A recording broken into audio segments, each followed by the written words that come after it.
and say a speech about your dad. Before the show is starting now, okay? We've got the youth.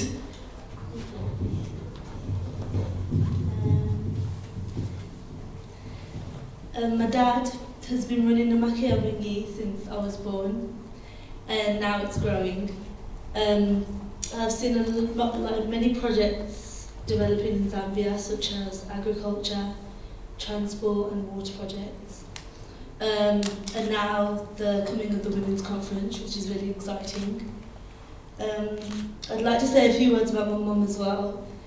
My mum runs her own business in childcare, and I'm glad that she's grown from strength to strength in it. She has been very supportive of my dad in the Makiawingi, and I'm happy to say that I am involved in all of my dad do, thereby gaining a lot of skills and experience. So I would like to encourage young people, like young women, to get involved and aspire to good development.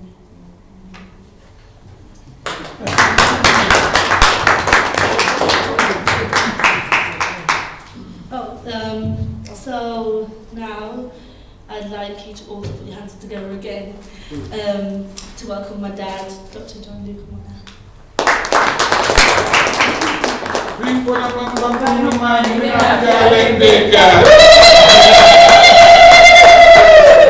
Ladies and gentlemen, put your hands together for Dr. Catherine Muyeva. A big hand. The show begins. Tell people meet this meeting, they'll miss something that they'll never see this original form. Madam, come with me nicely. I'll coach you how to do moving hand handling. Slowly. On my hand. Just. Is this being recorded? Yes. Put my hand. One. That's it. Now sit down. Yes. Make sure you don't squeeze. Dr. Muyeva is the focal point for this session, and my joy and interest is that many women, including some men who are here, will learn from this. Clap for me so they take my position. Come on now, yes. Right. Now, this is interesting.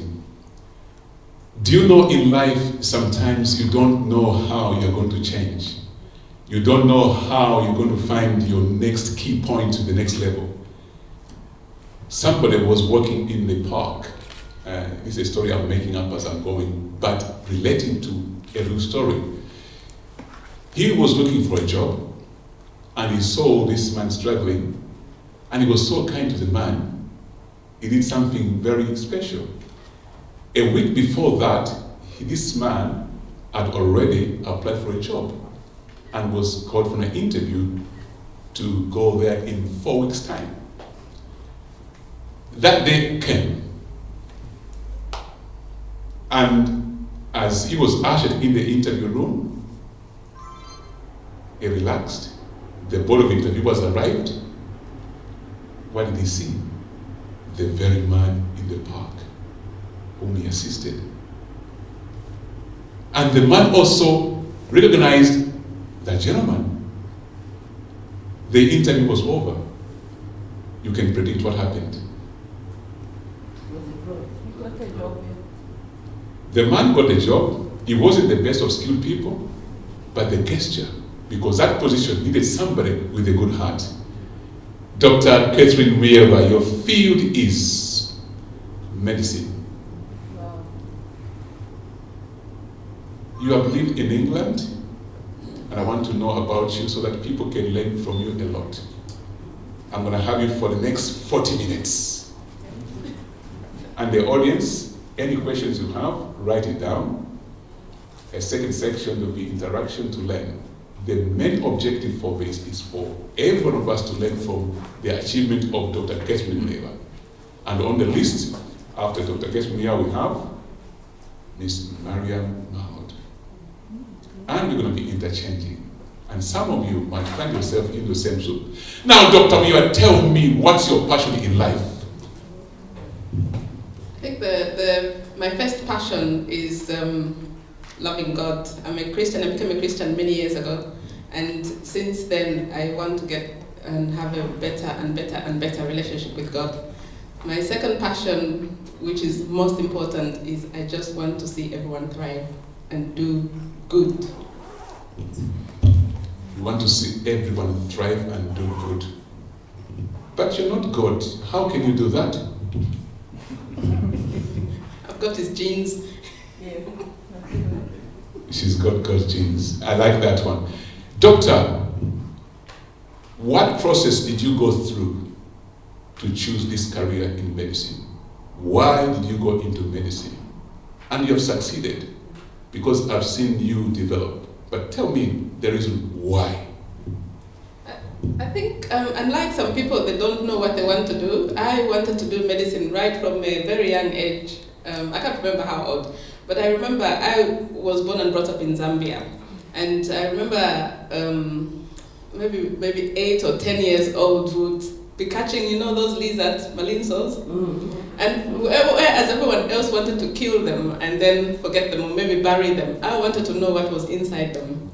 So I was really curious like that, very curious, and I wanted to know about people, how things work. And I kept telling my parents that I wanted to do medicine. In Zambia, to do medicine takes 7 years. And they kept saying, it's a long course, are you sure? And I had a cousin, my first cousin, he had a friend who was a doctor. And I think everyone sort of behind my back ganged up to see if I really wanted to do medicine. So while I was on holiday in Choma at my cousin's house, his friend was working there, he took me to the clinic in Choma, and I spent an afternoon there. And I think I must have been about 15. And while there, he was telling me, do you realize it means reading a lot of books to become a doctor? Yeah, I know, and I'm interested, I want to know what's in the books. And then while we're doing the clinic, we heard some wailing outside. And then the nurse came in and called him to go out, so he went out, and then after a few minutes he came back and then said, somebody has just died next door, and I went to certify them. And then he went on talking about that. And then he says, so how do you feel about that? I said, can I go and see the dead body? And I think, in a nutshell, he came back and told my cousin that actually she really wants to do medicine and nothing will put her off it. How old were you that you want to go and see the dead body? I think I must have been 15 years old. Even that is scary. So in your heart, you had that instinct. Now, one thing I picked up from you was that when you decided to become a doctor, your family decided to bring somebody who is in medicine to come around you. When you look back, what did they do for you? I think certainly spending that afternoon in his clinic, rather than perhaps maybe what they were thinking it would put me off, it just made me even more confident. To this day, I know him, and maybe occasionally he sends email, I send email. Dr. Andrew Mbewe, there was a time he was doing television programs in Zambia, and I made it very clear to him that this is what I wanted to do, and every so often along the way, through my cousin, he would be saying, how are you getting on, how is she getting on? What comes to me very clearly is that somebody brought a mentor in your life. Now, I want you to talk about mentorship just in that area, how important mentorship is for somebody to succeed. Just tell me how that is important for somebody to succeed. So that somebody who's listening would know the importance, because some people run out from mentors. They like to be babysitted. When a mentor says something, they quit. They change for those who go to church. Some they change the companies. Some have been employed for 20 companies 1 year. Talk about that. I think I can divide it into many different stages. Maybe that was mentoring, even though I didn't see it as that. And then obviously when you go to the university, what I used to do, it's not very proactive, unfortunately. Maybe that's why it's got a negative press. I would find somebody who was in a year above me and make friends with them, and they would often give me their books, so that I was always a step ahead. How did you get on to do this? How did you get on? And because I was asking the questions, they would show me and direct me. And I did that throughout, throughout my medical school. And not only just that, even when I was working as a doctor, there was always somebody I would find who I want to be, who I want to be like, and then sort of start with the end in mind. So that's how I find I've valued mentoring, and I do mentor people in the church, people in my work, people who are also wives like me, people who are also mothers like me. I deliberately look out for those relationships with them, even though people are not looking for it. And as you said, I think just as individuals, we don't always want to be told what to do. But if in a mentoring relationship and you recognize the fact that you are for them rather than against them, then that relationship builds up and the trust is there so that they can listen to you when you're directing them in the right direction. Now, just leaving the direction of mentorship is the community. You picked a career that is eventually now you see supporting community. But actually, community itself did good to you to bring somebody around you and so forth. Having now left that setting, you say you come from Zambia into the United Kingdom. What differences did you see? Was there a time when you saw that actually your aspiration, because you have changed the culture, coming over here would die? Was there a time you thought like that because you're in a different environment, or your aspirations must die? Maybe just taking a step back before I answer that question. When I was around the same age, 15, 16, I used to daydream. Like I'd sit at home doing nothing but just thinking years ahead. And it wasn't clear, but there was definitely something I wanted. And so I'd dream about going to the university. I'll dream about meeting a handsome man, and I did. And then I'll dream about having children, because the course was 7 years. I sort of planned the 7 years. I would meet him maybe in my first year or second year, maybe we'd get married in my 5th year, and then, or 4th or 5th year, and then we'd have a baby in my 6th year, and then I would finish, and then after that, maybe 2 years later, we'd have another baby. If the second baby would be a boy, the first one would be a girl, the first one would look like me, and the boy would look like the father. And everything has happened just like that. While you're there, so you're telling me you dream a lot. Even when you're walking, you're dreaming. A car is coming, you say, oh, sorry, dreaming. Is that what you're talking about? But your dreams came to pass that you met a handsome man. Where is he now? Maybe it's the handsome man I met at the university.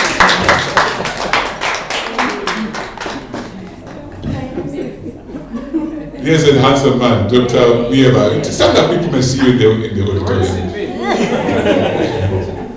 Thank you very much. A big hand. Okay, let's go back to the topic. Stages in development. Recognizing your passion, understanding the role of a mentor, understanding the role of a community. These are some of the values that, as a business person or as a young person looking for a career, you must put it into consideration. What Dr. Mieva did there, whether she knew it or not, instinctively she realized, in order for me to go there, other people have already gone there. Therefore, I must listen to people who have gone there. Even though other people haven't gone there, they are older enough because they have seen other people who have gone there. So they begin to look for those people. What that did for you was it to compress the time scale for which you can achieve. Now, I want you to talk to me about areas that you are tackling well in the UK. Answer me the question, did anything change when you came from Africa into the United Kingdom? Do you know that the Queen is in the UK? Do you know the Queen lives at the Buckingham Palace? Do you know the Queen is a very powerful woman? And you live in this country. Now tell me, how have you used all those things? Number one, did your mindset change when you came over here regarding your career? And how have you used things over here to foster your development? Regarding my career, because even when I wanted to do medicine, I always wanted to work with women. That's what I've always wanted. And while I was still in Zambia, I went to, as soon as I qualified, I went to work in obstetrics and gynecology. And I soon realized that this wasn't for me because it was too sort of restricted. And when we were at church in Zambia, we had a prophetic lady come from America, and she prophesied on a lot of people, but for me, she said, I will be speaking into people's lives. And at the time, I thought just medicine, you speak into people's lives. But even while I was studying, when I did psychiatry, mental health, the I was just drawn to that, and I just felt this is perhaps what I need to do. But I think if I had stayed in Zambia, I probably wouldn't have done it because it's different. So that was one thing that was different, that changed everything for me when I came to this country, because the practice here was different. When I came, you had to do the exam, the PLAB exam, and I was sort of around people who felt that you had to take it so many times before you could pass, and I was very discouraged, and I thought I probably won't do it. I'll wait for my husband to finish his PhD, we'll just go back to Zambia and continue doing my medicine there. And then I started praying for people who had a different view, and God put in my life a woman called Margaret, and she was working as a doctor in this country. And she didn't have to do the PLAB exam, but I was she just mentored me. We developed a relationship, mentored me, and I decided at that point that I was going to go for the exam, and I passed it. And getting jobs wasn't a problem at all. And I think if I hadn't prayed for that and had this woman in my life, I probably would have been discouraged by the people who were saying, you can't do this, you can't do that. This is England, you can't do this in England. While you are there, environment can bring out two dimensions. The yes you can, and the no you can't. From my perception, what it taught me, over there you also found people who say, can you do this? But they brought a positive element to expose you. Over here they say, no one passes this exam. More than one, you've got to do it twice or 4 times before you pass it. Then somebody came in your life to say, you can do it, and you did it. Tell me, the large majority of people in this country who've come from Africa, are they only I can do it or I can't do it? From your perception in the field? I mean, I can't speak for everyone, but certainly there is a significant number of people who feel that already sort of in a defeated sense. And maybe most people who are around me know not to say things like that to me because I challenge that straight away. Even, like you have to work twice as hard to be half as good, in order to be recognized, in order to pass this exam. And I've coached trainees, how to pass exams. And it's not about what you know, it's also about how you present it. And people who are grading you will compare with everyone else and how you do that. So you have to learn how to do it to pass. It's not because of your skin color, it's not because of where you come from, it's about your competency and your ability to deliver. And I coach them around that to get them to a point where they can compete favorably with everyone else. Just come. Amen. So you are telling me that if I'm producing, for example, a soft drink, even if I did not fit in the culture, if that soft drink is so tasty, they'll come for it? How do I prove that? Do it. I like that one. So, let's progress on that bit. I want to go a little further. As you're moving through your career, what other things have you brought in? Because you just mentioned the word to motivate, work with women. What do you mean? So I decided then that I wasn't going to work in obs and gynae. I decided to do other specialties, and because I was in this country then, I was going to follow my passion and try to do medicine, psychiatry. I applied for my first job, I got shortlisted, but the consultant I was working with thought my surgical skills were too good to go and work in psychiatry, so he didn't write me a reference. So I decided then to work in A&E, and while I was working in A&E, all the people with mental health and emotional problems, I was just drawn to them. And at that point, I confirmed that this is my calling. So I decided to apply for the job, and I didn't tell anyone until I got the job. Then no one would discourage me. And then I went to work in psychiatry, did it for 6 months, and never looked back. But even the time when I moved to psychiatry, there was a woman, the first consultant that I worked with, I don't know how I can put this. People don't just say, okay, I'm going to mentor you. I just instinctively look for something that I want. And if I find somebody who has what I want, I'm going to get that stuff. So that's the way I look at the end in mind. And right from the word go, I knew where I wanted to end. And I started looking at the person that I wanted to be, or a few people that I wanted to be like. What have they got? What qualifications have they done? And then worked my way to getting them. in terms of working with women, still in my job now, the job that I do, I still work with women. So and the skills that I've learned in my job are very transferable. Yeah, and because they're skills which are transferable, I want to see people, everyone. I want to speak into the lives of people like the prophetic word, and it doesn't just have to be patients. So no, people who don't have psychological problems, I still found a way of working with them, and that's when I started the mentoring and the coaching and also the Chitenge Garments. I like this. It's powerful. I didn't want to go on a mental or psychological problems. Is forgetfulness a psychological problem? Yes. Don't answer that one. I see on your side of the chair there's REAP. I want you to talk to me about REAP. REAP. Can I have a copy of that? This is just a workbook. So I want you to tell me why REAP. Because I've seen some captions on Facebook and said, this is going to be a hot topic. Talk to me about REAP. Reaping is basically a coaching stroke mentoring program I do it for reaping women, but I think a lot of men have got on board and would want it, so I'm just calling it REAP now. Anyone can do it, male or female. And it's basically a process of sort of managing our lives and living intentionally in everything that we do. We all have different roles that we play. For example, I'm a wife to Mabin, I'm a psychiatrist as well, I'm a mother to Cynthia and Daniel, I'm a church leader in our local church, I'm a disciple, and I also disciple others, I'm a mentor, I'm a homemaker, I'm a finance manager, all things, just all different things. But I have to be careful how I live that life. And there's so many things that I could be doing at the same time. I also have the 2 businesses like I was talking about. And this allows me to live with intent, knowing that there's everything else going on. I have an action for everything that's going on, so that it has significantly reduced stress and chaos in my life. So basically, I call it a prophylaxis or a vaccine against stress. And REAP basically stands for Reflect, Envision, Actions and Plan. And every quarter of the year, I spend time on my own and just reflect over the last 12 months, what has my life been like? What's been going well? What could I do different? But just also focus on the things I've achieved, that I've gained, that I've made, I've received, everything I've accomplished. I just focus on that and go out of my way to just recognize that for me and thank God about that.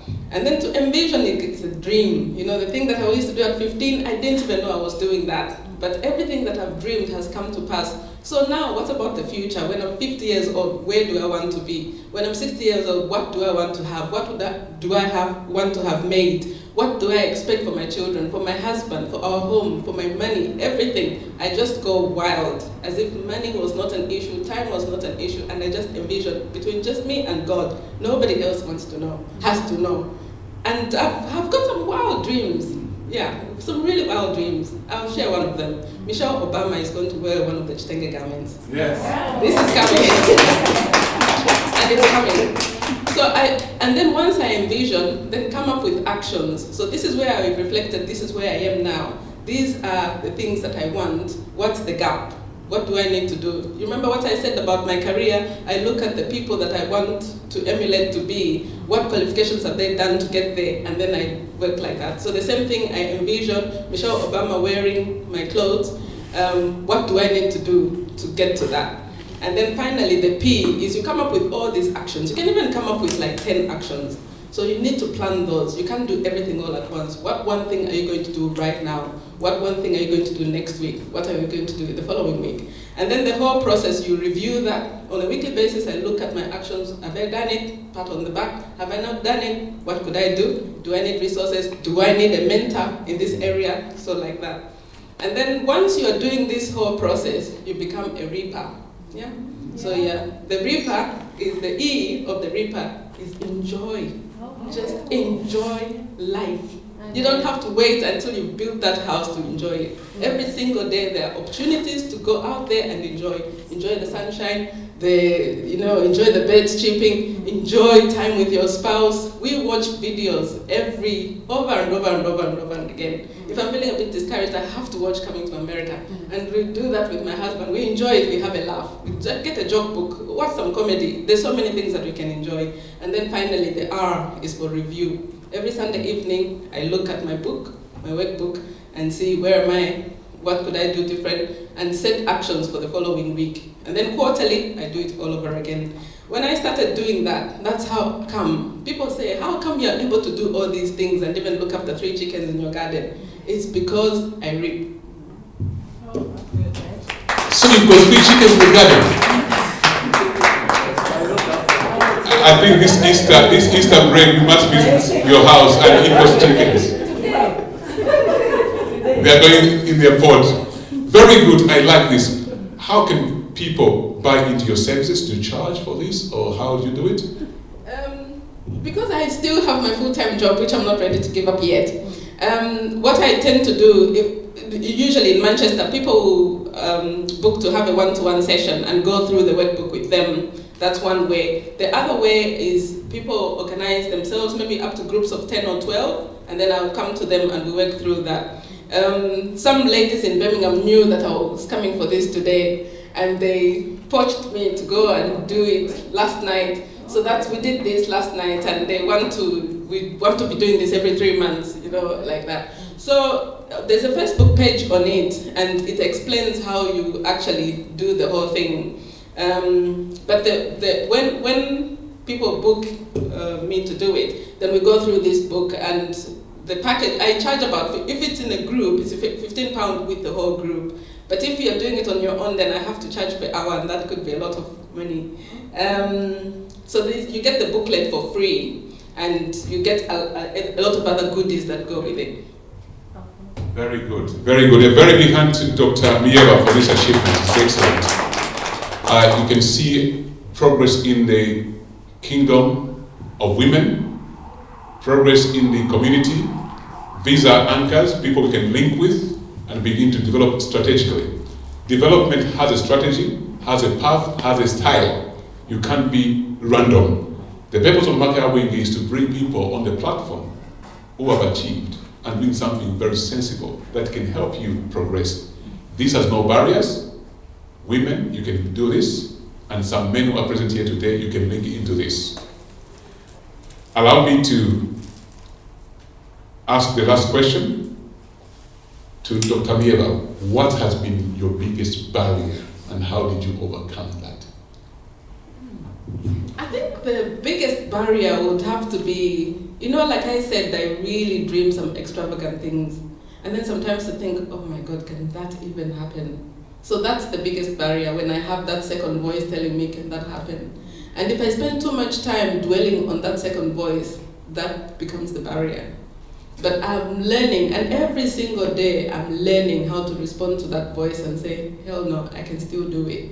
And if I spend more time actually listening to the voice that God has put in me, the spirit in me, which says I can do all things, the more time I do that, then I overcome that barrier.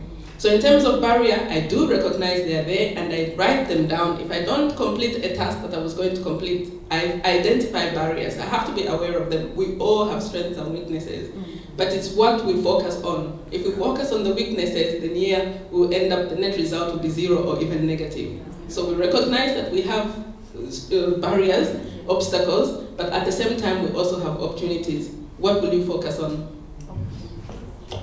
Opportunities in the barrier. Barriers must be recognized. Don't deny them. If you recognize a barrier, say, they don't like me, but I'm going to prove that and climb up. Don't pretend that they like you, because you'll be off guard.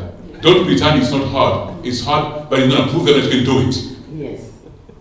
And I guess you speak to yourself a lot in the mirror. Oh God, yeah. I do myself. I say, you can set it. If my husband was the psychiatrist, he would have detained me by now. Yeah, oh no, I have to. You have to talk to yourself. You know how the Bible says, love your neighbor as you love yourself? Yeah? So you have to love somebody the way you love yourself. You have to love yourself. If you don't love yourself and talk to yourself and say things to yourself, you're giving your neighbor a raw deal. Yeah. So start with me. I start with me. I talk to myself. This is what we're going to do. This is how we're going to do things. You know, with the Holy Spirit in me. And then I can help somebody else. And remember when you asked me about the passion. So God first. I have to have that relationship with God. It has to be right. Because that's where all these things, even the RIP, was downloaded from God. And then the next thing is my passion for the other person. So I need to deal with myself first. I have to be in the right place. And then I help the other person. Ladies and gentlemen, ladies only, a very big hand to Dr. Mueva. Men, you're not allowed to come. Oh men, may you come now. This is very good. I like it. Questions will come. Allow me to allow Dr. Mueva to mount down as I help her. And then we have a little, slowly, thank you very much. Slowly, let's have one cup of tea. Then we're going to go to the second part. And then we can ask questions. Make sure you learn. You can do it because other people have done it. Thank you very much.